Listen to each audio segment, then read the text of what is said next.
Well, that's right, Kritika. The irony is stark. Nitish Kumar has adopted the Gujarat model, and that's right. Bihar will be a dry state starting April.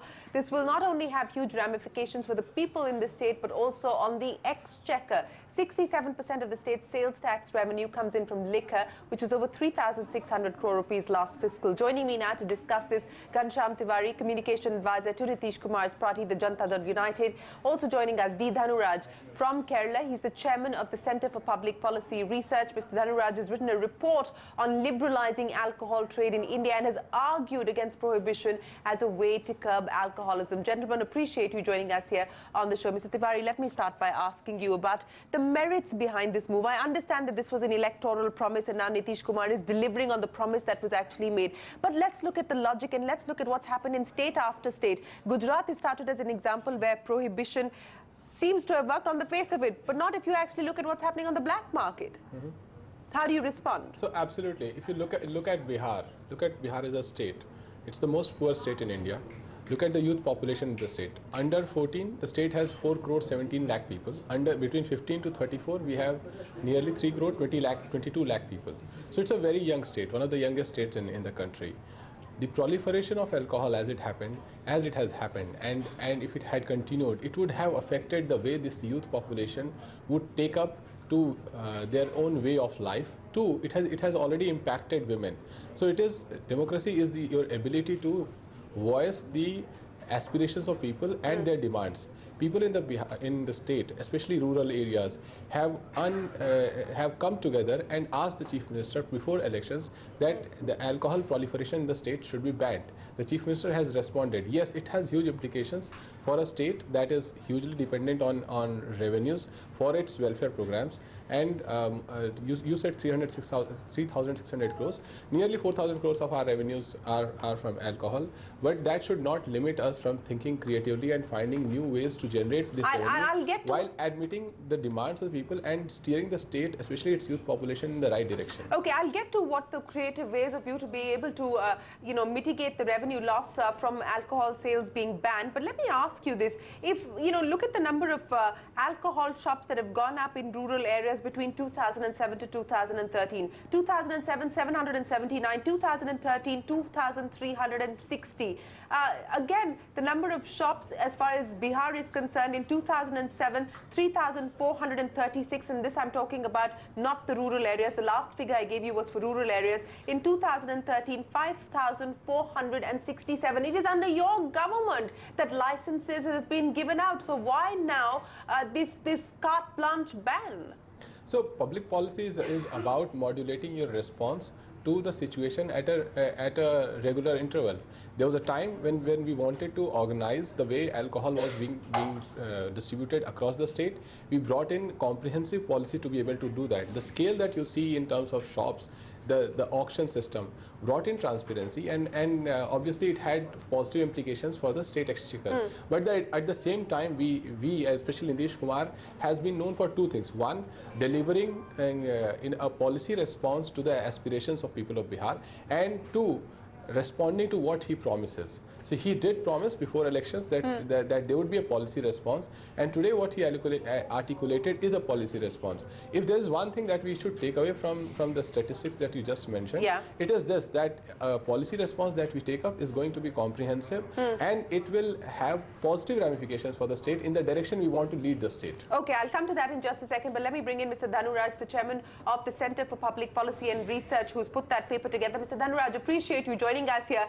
This is not the first state that's looking at the prohibition route. It's probably not going to be the last state, because Tamil Nadu perhaps is headed in that direction as well. Does prohibition work? What does your data tell you, sir? I think for that matter, the prohibition or banning alcohol consumption in any state doesn't make sense, because alcohol consumption is a basic instinct, and this has been there for centuries.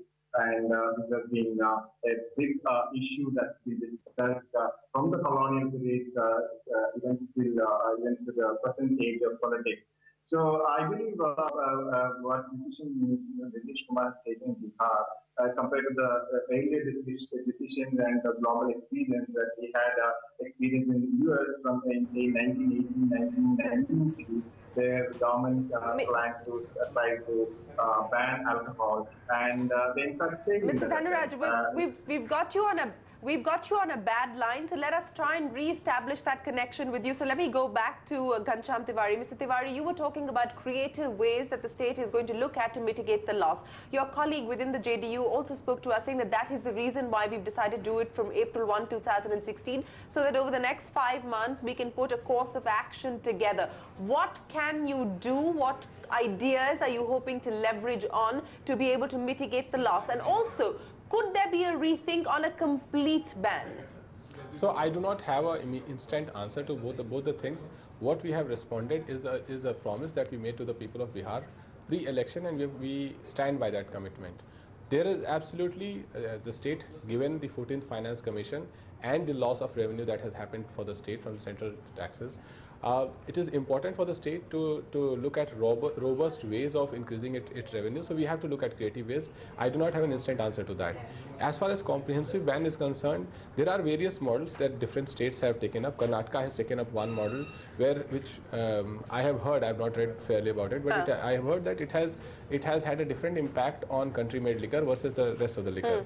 If the policy intention is to ensure that the availability of liquor is not there village after village across Bihar, then one would take a different policy view to the country-made liquor versus the other. But a comprehensive outlook to this will be available once the state is able to put together a document or a way forward on this. We have 5 months to decide. It's also, we have to give, there are people who have invested in the state, in breweries and others, so we have to give them time to react to it, as well as continue to show to the investors that the state will come up with robust policy ways that ensures investment. The state remains a lucrative place for investment. Okay, Mr. Dhanuraj, we hopefully have you on a better line now, and that was Mr. Tiwari talking about the rationale behind the ban and saying that this is going to be the policy objective as far as the government is concerned.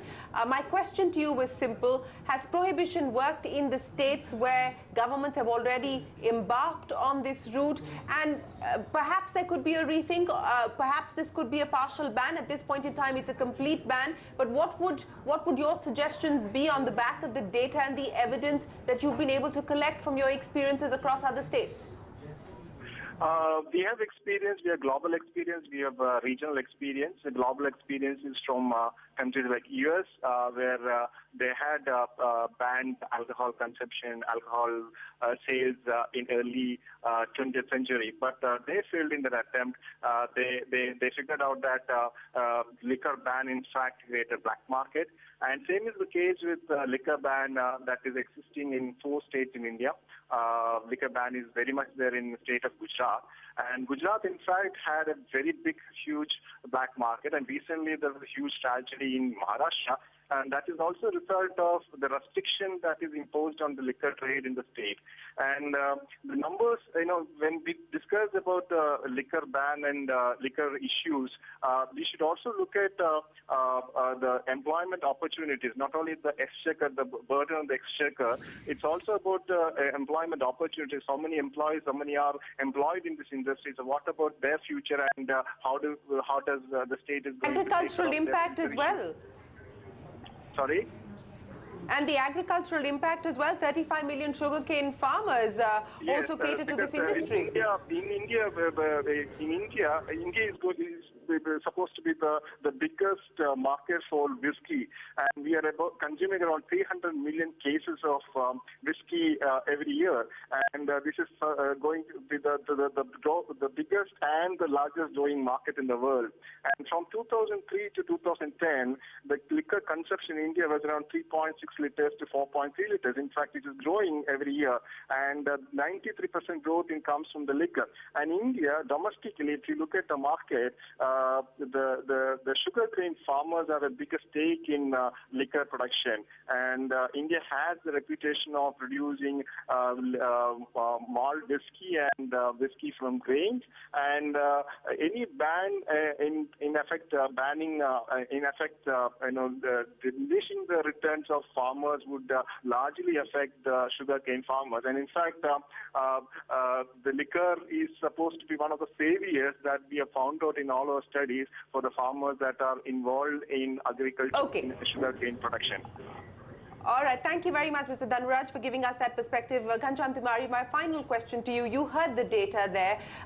Whether it's the black market that's actually created on account of prohibition, or it's the history of hooch tragedies or hooch-related tragedies that we've seen in 2015 itself, 102 people dying in Mumbai, in 2011, 170 in Sangrampur in West Bengal, 2009, 136 in Gujarat, 2008, 148 in Tamil Nadu, or it's the impact on sugarcane farmers, 35 million of them.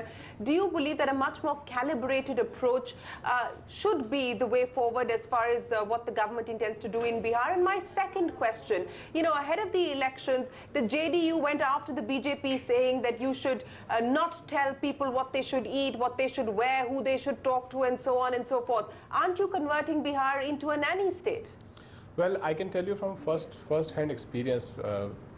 Prior to elections, I did 120 development camps in villages across the state, and there were several places where youth, 16, 17 years old, preparing for various competitive examinations, walked up to me and said that somehow ensure that this liquor shop next to our school or this liquor shop that is supplying underhand liquor to our villages should be stopped. So when we speak about black market, let us be very clear that this distortion works both ways. If there is oversupply of liquor, there will be these shops that will take this liquor and find ways by distorting the law and order machinery and reach out to villages. When you ban it, there will be black market, and it again puts a stress on law and order, especially in a populous and dense state. It is important. So we will have to take a calibrated approach. There are other aspects as well, tourism, business. You cannot tell people coming from outside that what should they drink when they come to the state. So a calibrated approach is needed. But we are absolutely clear on two accounts. One, the direction that Nitish Kumar ji has taken today is right for the youth of the state, and is a commitment he made to self-help groups, women in self-help groups, and he's responded to that.